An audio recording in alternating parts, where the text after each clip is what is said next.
I'm Michael David with Eye on Sun Valley Sports, and it's my pleasure to be joined by Sydney Palmer-Ledger and Johnny Hagenbuch, members of the Sun Valley Ski Education Foundation cross-country ski team and students here at the Sun Valley Community School. You guys, thanks for joining us. Thank you for having us.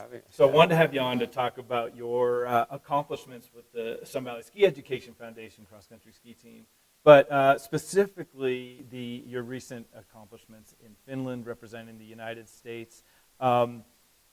What was it like to be in Finland and to represent your country, Sydney? It was such an amazing experience. Like, I learned a lot, like how to cope with stress, because at races I am super stressed and I just sometimes buckle. But being around all these athletes around the world, you just try to have fun and just race hard because you don't know how you're going to do. So Sure. Johnny, I would imagine this is a goal that you set for yourself and you accomplished it. What was the feeling like back there? Yeah, I think Sydney really captured a lot of it, but basically it was an incredible experience and a great opportunity for us as athletes, but also as people to kind of absorb all of the information and experience of being over in Finland.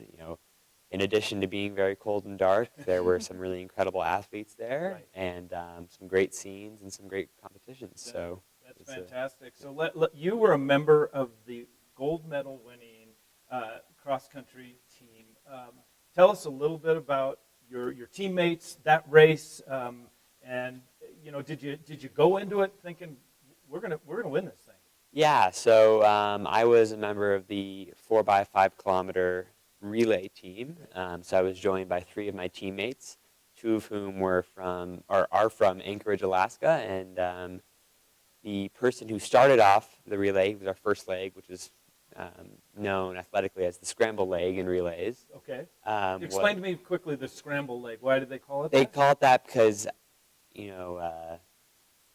I guess the figure of speech is that they will scramble up the field. They're trying to break the field. Oh, okay. That was Luke Jager, who's a 19-year-old kid from Anchorage. And you guys are the U20 team, right? Yes, so we're the under-20 national team. Right. And we should mention that both of you on the U20 teams you're 17. So yes. You're young. You've got a ways to go. And I think Sydney had mentioned that there were nerves that were playing a factor, and there were certainly nerves last year when we both made it as 16-year-olds, and so there was kind of additional pressure to be able to make it again this year. And we were both very, very glad to have the opportunity to do it again.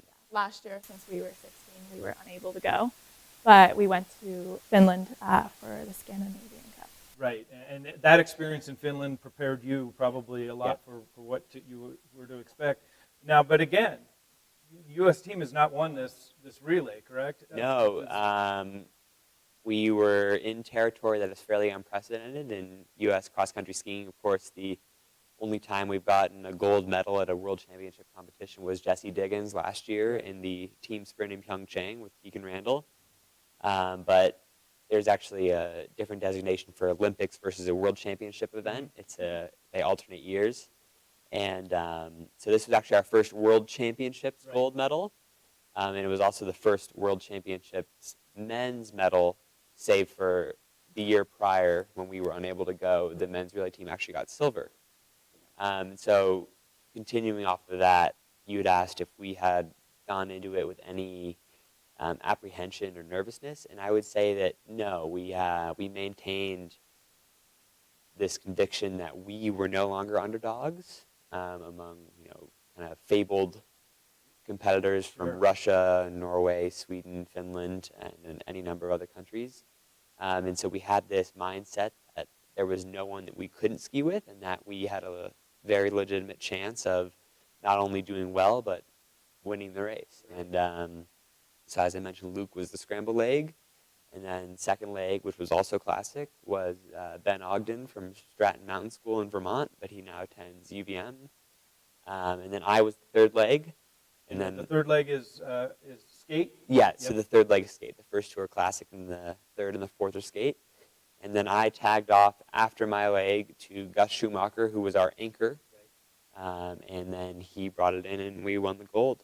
And for those of us that are excited about this. Yeah. When you hand it off to him, where did you guys stand? Were you It was the league group. We were all within two all- seconds of all one within another. that league group? So it was basically the same spot. And did you guys do career kind of personal bests, all of you at this? Or I mean, it's hard to say, I guess, with the conditions. And all No, that I kind of mean, it's thing, all but fairly subjective, Right. but I would say that it was definitely you all ran really our great. success was a culmination of the combined efforts of not only our team, Yep. but our support staff, the girls, who of course were out on the course cheering us on, Nice. emphatically to say the least, That's fantastic. and really just the entire U.S. ski Right. community. Because everyone contributed truly to it. takes a contribution exactly. from all fronts. And your relay team, the 4x3K, correct? You guys did incredible. Now, you know, you're sitting next to Johnny with the gold medal, Yeah. but fourth place, right, in against the best in the world. Talk about your experience in your Yeah. relay team. It was amazing because last year for the World Juniors, they got, was it 6 or 7? I believe it was 7. Yeah. 7. So we're bringing it up there. Yep. And so Mara started first, like Johnny said, the scrambler, Yep. then Kendall Kramer, and then she handed to me, which I was the first skate. Okay. And I was in third there. Right. And I was skiing alone because I saw first and second ahead of me, but they had a little bit They had of a a gap. good, yeah. And then I just, tried pushing through the pain because Right. it was a hard course. And then I tagged off to Novi McCabe. And And where's Novi from? Novi's from the Metau Oh, Valley. Yeah. Okay. Yeah. And then the Swedish girl caught up to her. She tried to make a move. There's like a really steep like wall the last little bit Right. before going back into the stadium. Yep. And but the Swedish girl got her on Right. the downhill because she just weighed a little more. And But what an Yeah. amazing, it's still such an amazing accomplishment. And I think you alluded to it, Johnny. There's a mental aspect too, to kind of breaking through to compete against the best in the world. I would also say, and it makes their success even more impressive, is it's worthy of noting that their women's team was by far the youngest in the field, because obviously it's an under 20 competition. So on the teams that had beaten them, I bet you that the constituents of those teams were all 19 or 20. Right. Whereas on this team, Sydney's 16, Mara McCullers 17, Kendall Kramer's 16, Novi. and Novi was 17. But Wow. of course, Sydney has turned 17 Yeah. since the Yeah. competition. Well, that's And awesome. on the boys' side of things, we're also a young team. And actually, all of us returned to this competition. None of us are too old. Right. Well, that bodes well for that team, and obviously hope so. it bodes well for the Sun Valley Ski Education Foundation cross country ski team as well. Talk a little bit about how the training and this program here translates into success, like it certainly has been. yeah, we all train like together, and we're like go to the hut and like just being around each other, and we bring each other up. Like Sophia Mazzoni, who's not here today, Right. She also made it, and we train together. So when we race, we all want each other to do well, And you push each other. yeah, we push each other. Right. And even though like Novi and Waverly and Mara and Kendall aren't from Sun Valley, we go to these training camps and we train with them, and Mhm. we consider them like all a big family. Yeah. In a way. Another And- team. And what about the gold members? Do you get from their experiences, and do you get to talk to them too and draw from what they've gone through? Yeah, as Sydney mentioned, there are any number of national training camps throughout the year when we're not racing. And also, just by virtue of being in the sport for some period of time with these other people, you become familiar with them. And as you were asking about the strength of our program, Sun Valley Ski Education Foundation across all disciplines, whether it be alpine, snowboarding, or cross-country skiing, is kind of ubiquitously regarded as one of the best programs in the country. And Rick Capalla is truly one of the most prolific coaches He's a in legend. the A living country. legend. And we're incredibly lucky to have him. I mean, I truly believe that he could have any position he wants. All the way to the top of the U.S. skiing, he simply likes living in Sun Valley and fishing on Silver Creek and doing stuff like that. We're lucky So, to have him, and you're yeah, a smart exactly. young man for pumping up Coach too while you're here on film. we're sitting here in the library of the Sun Valley Community School. How do you balance too? You guys are all over. You're out of here soon In a for week. another trip. You're back and forth, traveling all over. The training regiment is incredibly demanding. How do you then manage the rest of your life, the academics and the social side of things, and things that are obviously important too to your overall success?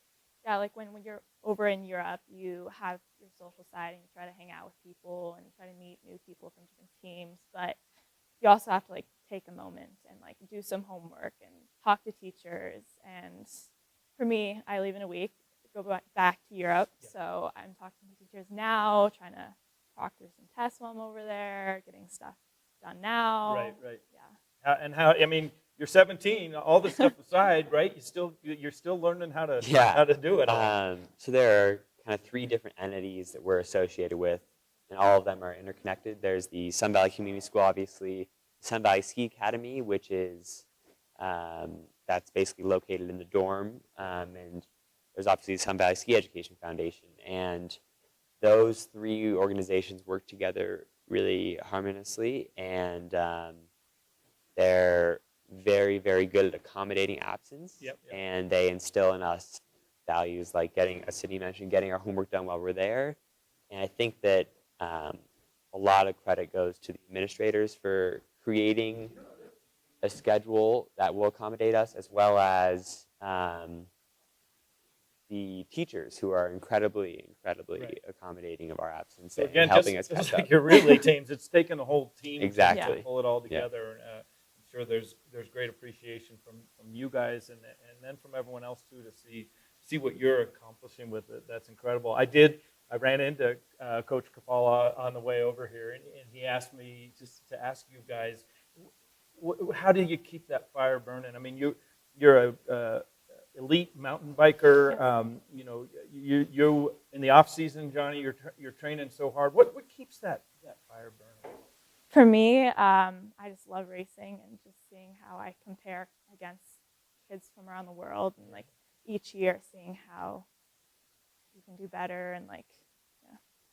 Yeah. What about you? There's got to be a passion that's burning. Yeah, I mean, I think that to truly understand it, you need to holistically consider what Nordic skiing is, and how unique it is among sports in general, because it's obviously an individual sport in that when you're out there, you're competing solely for yourself, save obviously a relay competition like the one we just competed in, right.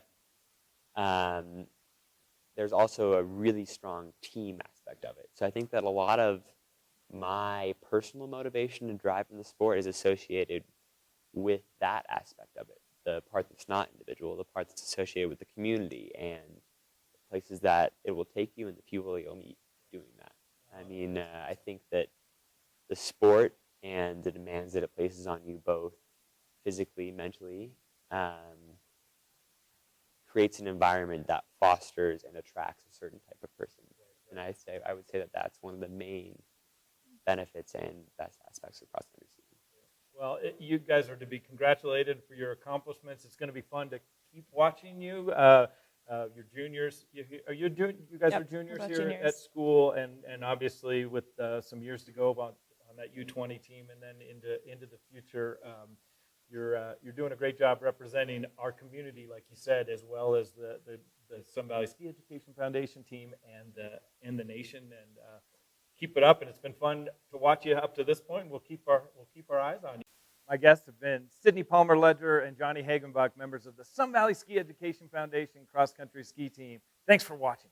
As a family, we've been with Harrison over 20 years. So this business is really unique to ensure because we have employee housing here in the light industrial, and we have all these moving pieces. We have the car wash, we have a detailed garage where we're bringing in, over the course of a month, we can see 1 million to 2 million in vehicles pass through our garage.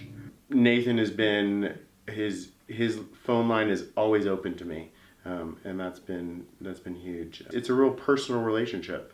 I pick up the phone and call him, and he's always there, ready to answer my questions.